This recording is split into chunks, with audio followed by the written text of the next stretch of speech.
তো বন্ধুরা, আজ আমি শেয়ার করব একটা সুন্দর জিনিস। দেখতেই পাচ্ছ এটা কি? এটা হলো ডালের বড়ি। তাহলে কি ডালের বড়ি? এটা হলো কলাই ডালের বড়ি, মানে বিউলির ডাল। অনেকেই হয়তো জানো কলাই ডাল আর বিউলির ডাল একই জিনিস। এটা হলো বিউলির ডাল। তো বিউলির ডালের বড়ি আমি কিভাবে দিয়েছি পুরো ভিডিওটা দেখো। আর এদিকে আমি বিউলির ডাল ভিজিয়ে রেখেছিলাম, 1/2 কিলো বিউলির ডাল আছে। এটা ভিজিয়ে আমি বেটে নিয়েছি। মিক্সিতে বাটলেও হয়, আবার শিলে বাটলে তো কথাই নেই, তো আমি শিলেই বেটে নিয়েছি। তো হাতে বেটে বড়ি হলো বেশি ভালো, আর মিক্সিতে একটু পাতলা পাতলা হয়ে যায়। যাই হোক, যেটা আমার হাতে বাটা বড়ি, আর খুব করে ফেটিয়েছি, তোমাদের দেখাচ্ছি। এটা যত ফেটানো যাবে তত ভালো হবে। আর এর মধ্যে দিয়েছি কালো জিরে ফোড়ন, আর সামান্য পরিমাণে একটু লবণ দিয়েছি। তার বড়ির নিয়ম হলো, যে কোনো ডালকে, মানে বাটা ডালকে তুমি যত ফেটাবে ততই ভালো হবে।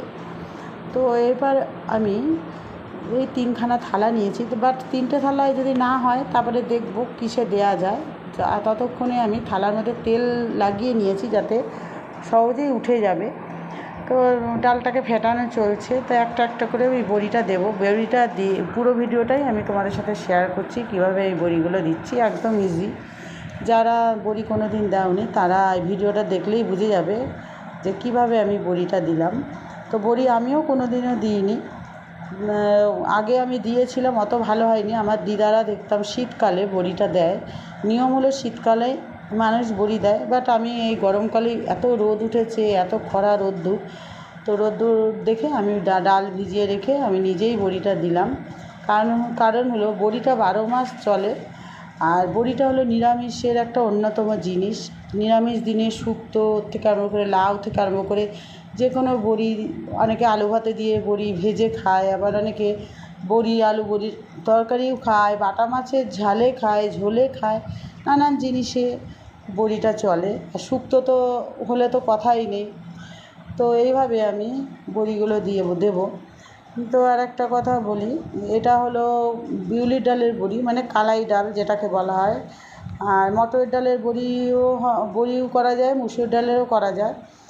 তো আমি বিউলির ডালেরই বড়িটা আমি করা তোমাদের সাথে শেয়ার করলাম। তো আমি সব একটা একটা করে এইভাবে থালায় দিয়ে দিয়ে আমি চলে যাব ছাদে আমি গিয়ে দিয়ে আসবো, কারণ আজ খুব রোদ উঠেছে। আর বড়ি হলো সব সময় শীতকালেই দেয়, তবুও আমি ভাবলাম যে এত রোদ উঠেছে, তা আমি গরমকালেই দিই। এক রোদ্দুরে বড়ি সবসময় শুকাতে হয়, কারণ হলো বড়ি শুকানোর নিয়ম এক রোদ্দুরে। মেঘ করলে বা বৃষ্টি আসলে সেই দিন বড়িটা কেউ দেয় না, কারণ এই বড়ি এক রোদ পাবে তবেই বড়িটা ভালো হবে, মানে খুব রোদে এই বড়িটা শুকাতে হবে। তো কথা বলতে বলতে আমার একটা থালার বড়ি হয়ে গেছে। এভাবে ছোট ছোট করে বড়ি দেবো। আর বড়িটা সবসময় ছোট করে দিলেই ভালো হয়, তাড়াতাড়ি শুকিয়ে যাবে। তো এইভাবে বড়িগুলো দিচ্ছি, দেখো।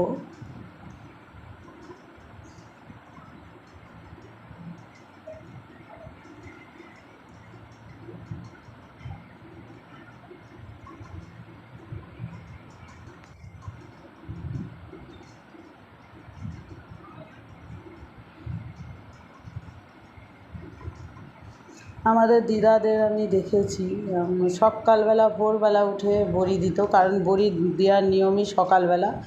কারণ একটু বেলা হয়ে গেলে বড়িটা শুকোবে না, এই জন্য আগের দিন রাত্রিরে ডালটা ভিজিয়ে রেখেছিলাম। আর ভোরবেলায় আমি সকালবেলায় ডালটা বেটে নিয়েছি। বেটে নেওয়ার পরে ভালো করে ফেটিয়ে মানে অনেক ফেটিয়েছি। ফাটানোর পরে আমি বড়িগুলো দিয়েছি, কারণ যে এটা টাটকা টাটকা দিয়ে দিলেই ভালো।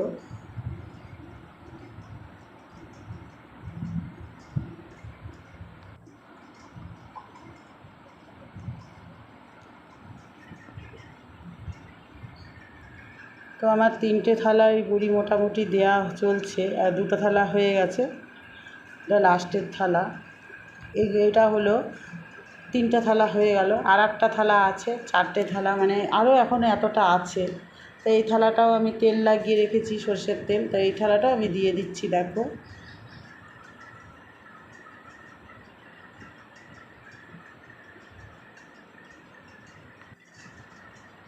তো এই থালাটাও আমার দেয়া হয়ে গেছে। এবার আমি চলে যাব ছাদে। তাও এতটা বেঁচে আছে, এবার কিসে দেয়া যায়। এবার আমার একটা সুতির ওড়না ছিল, সুতির ওড়নার ওপরে দেব। এই বিউলির ডালের বড়ি সবসময় কাপড়ে দিলে খুব ভালো হয়। তো যখন আমার সুতির এই ওড়না আছে, তো ওড়নাটার মধ্যেই আমি এই ডালের যেইটুকুনি ছিল বেঁচে, সেইটুকুনি আমি ওড়নার মধ্যেই দিয়ে দিয়েছি।